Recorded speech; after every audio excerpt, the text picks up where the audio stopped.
Baik, sepertinya sudah semua join. Kakak akan mulai pembelajaran kita pada hari ini. Om Swastiastu. Assalamualaikum warahmatullahi wabarakatuh. Salam sejahtera untuk kita semua. Salam Namo Buddhaya. Baik, sebelum mulai kegiatan, mari kita berdoa sesuai dengan agama dan keyakinan kita masing-masing. Berdoa mulai. Berdoa selesai. Sebelumnya, izinkan kakak memperkenalkan diri terlebih dahulu. Perkenalkan, nama kakak Nikoma Putri Ciptasari dari Prodi Pendidikan Guru Sekolah Dasar. Untuk adik-adik, silahkan mengisi absen di grup WA, ketik saja hadir. Nah, di pembelajaran kita pada hari ini, kita akan belajar tentang tema 4, berbagai pekerjaan, subtema 1, jenis-jenis pekerjaan, pembelajaran 1.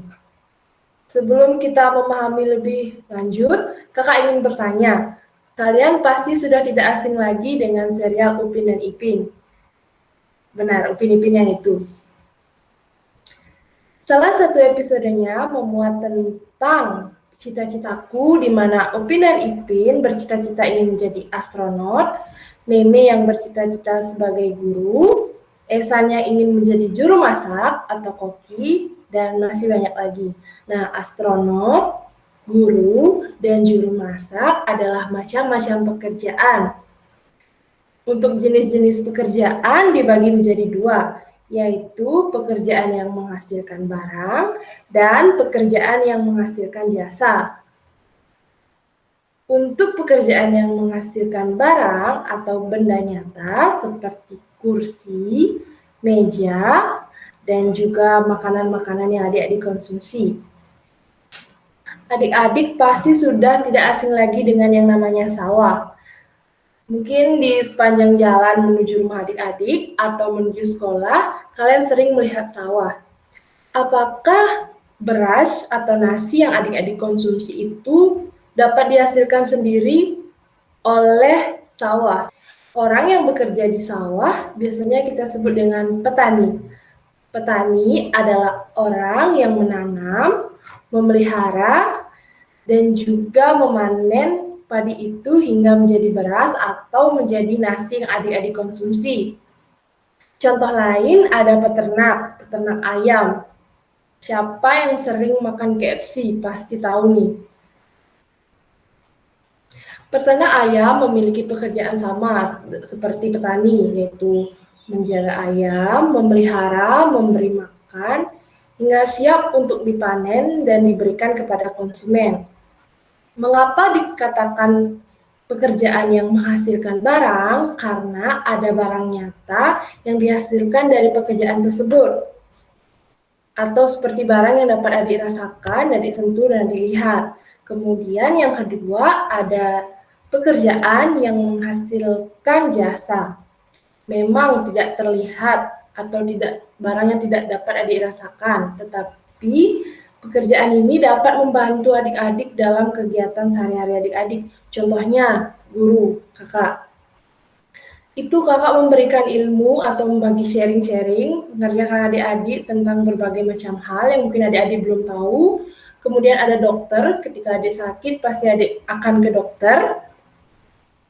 Dan yang terakhir ada polisi, yang dimana itu menjaga ketertiban, mengatur lalu lintas. Itu adalah pekerjaan yang menghasilkan jasa. Memang tidak terlihat atau tidak dapat disentuh, tetapi adik-adik dapat rasakan.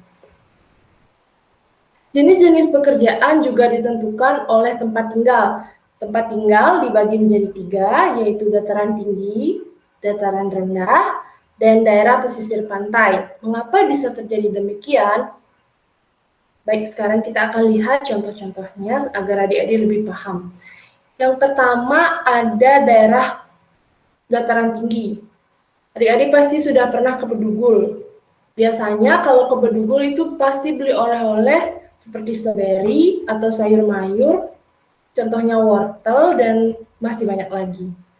Sayur seperti wortel, kul, itu biasanya tumbuh di dataran tinggi.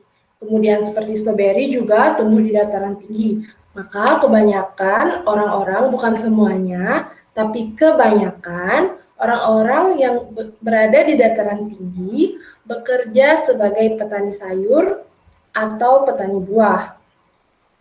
Kemudian ada yang tinggal di dataran rendah, seperti di perkotaan, seperti kita yang sekolahnya berada di perkotaan. Itu biasanya kebanyakan warganya itu menjadi pegawai, menjadi guru, menjadi bupati mungkin, dan masih banyak lagi. Karena biasanya di perkotaan itu banyak terdapat kantor-kantor yang memerlukan pegawai, sehingga kebanyakan orang-orang kota bekerja di perkantoran. Kemudian ada daerah pesisir pantai atau laut. Biasanya kebanyakan masyarakatnya bekerja sebagai nelayan atau pengepul ikan. Mungkin sekarang sudah lebih modern karena di pesisir pantai banyak restoran-restoran yang menjual ikan bakar, cumi goreng itu seperti itu kan sudah perkembangan zaman. Baik, tadi kita telah belajar tentang macam-macam pekerjaan, jenis-jenis pekerjaan, dan persebaran pekerjaan sesuai dengan daerah tempat tinggal. Materi selanjutnya yaitu adalah menggambar diagram pen.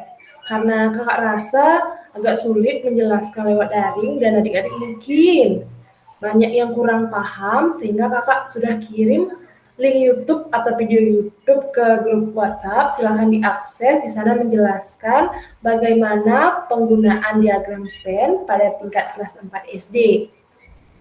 Jika nanti setelah adik-adik selesai menonton dan adik-adik masih belum paham bagaimana menggunakan diagram pen, adik-adik bisa chat personal kakak atau mengirim pesan lewat WhatsApp kepada kakak, atau mungkin bisa lewat grup. Silahkan, kakak nanti akan menjelaskan yang belum mengerti hingga adik-adik paham. Untuk tugas terakhir, kakak akan memberikan tugas, yaitu adik-adik silahkan menuliskan jenis-jenis pekerjaan yang ada di wilayah adik-adik atau di tempat tinggal adik-adik. Adik-adik bisa bertanya dengan orang tua atau dengan kakak mungkin yang ada di rumah. Nanti untuk tugasnya silahkan kirim ke grup WhatsApp. Untuk tugasnya ingat diisi nama, nomor absen.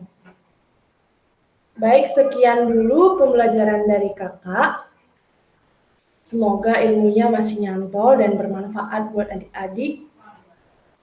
Jadi pembelajaran kita pada hari ini yaitu tentang jenis-jenis pekerjaan.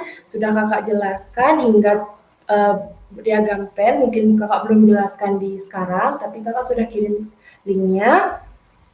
Jika ada yang masih kurang jelas tentang materinya, silahkan angkat tangan. Sepertinya sudah jelas atau mungkin malu bertanya. Silahkan mungkin nanti kalau ada yang bertanya bisa ditanya di grup atau chat kakak personal. Terima kasih kepada adik-adik yang sudah join pada pembelajaran kita pada hari ini. Jaga kesehatan, terapkan protokol kesehatan, memakai masker. Sebelum kita mengakhiri kegiatan kita pada hari ini, karena sepertinya sudah tidak ada yang bertanya, mari kita berdoa sesuai dengan agama dan keyakinan kita masing-masing. Berdoa dimulai. Berdoa selesai. Baik, adik-adik bisa meninggalkan room ini. Selamat siang. Selamat beraktivitas ke pembelajaran selanjutnya.